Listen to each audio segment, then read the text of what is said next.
کیا اسلام میں ڈپریشن کا کوئی حل ہے؟ بھائی اسلام ہے ہی ڈپریشن کا علاج. اسلام نام ہی اس چیز کا. اسلام کہتے ہیں امن سلامتی میں لے آنا، آپ کو ہر مصیبت سے امن میں لے آتا ہے، بڑے بڑے غم برداشت کرنا آسان ہو جاتا ہے آپ کے لیے. اور اللہ نے ہمیں ڈپریشن سے بچنے کی دعا کیا سکھائی ہے؟ الذین اذا اصابتهم مصیبہ قالوا انا للہ وانا الیہ راجعون. جب بھی اہل ایمان کو کوئی مصیبت پہنچتی ہے کہتے ہیں ہم اللہ ہی کے لیے اور ہم نے اسی کی طرف لوٹ کے جانا ہے. تو ہم اللہ کے غلام ہیں بھائی، ہم پہ اللہ کی چلے گی، ہماری تھوڑی چلے گی. اور یہ دنیا مسافر خانہ ہے، ہم نے لوٹ کے جانا ہے اللہ کی طرف. تو سفر میں آدمی کو کبھی بیٹھنے کی جگہ ملتی ہے، کبھی پائیدان پہ پاؤں رکھ کے چلا جاتا ہے، یہ سوچ کے یار منزل پہ اتروں گا وہاں میرا ٹھکانہ ہے. لیکن اگر آپ اس بس اور ٹرین کو ہی اصل سمجھنا شروع کر دو تو آپ ڈپریشن میں جاؤ گے. تو اسلام نے ہی بتایا دنیا مسافر خانہ ہے، اور اس میں ہماری نہیں چلے گی، اس میں اللہ کی چلے گی. تو ہم نے اس پہ صبر کرنا ہے، اور اس صبر پہ اللہ اجر دے گا. حدیث میں آتا ہے کہ جب انسان قیامت کے دن کچھ لوگ دیکھیں گے اتنے اونچے اونچے درجات ان کو ملیں گے، وہ کہیں گے اللہ ہم نے تو نیکیاں کی نہیں ہیں.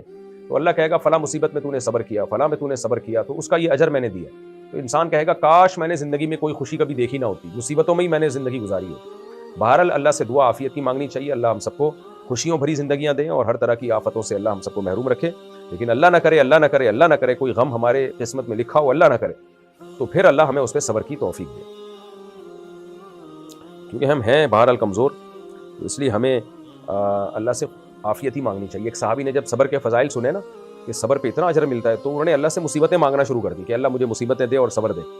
تو نبی نے ان کو منع کیا، فرمایا اللہ سے مانگو نہیں مصیبت، کیونکہ ہم غلام ہیں، غلام ہمیشہ خوشیاں مانگتا ہے، تو یہ ابدیت کے خلاف ہے. تو اس لیے اللہ سے عافیت مانگو.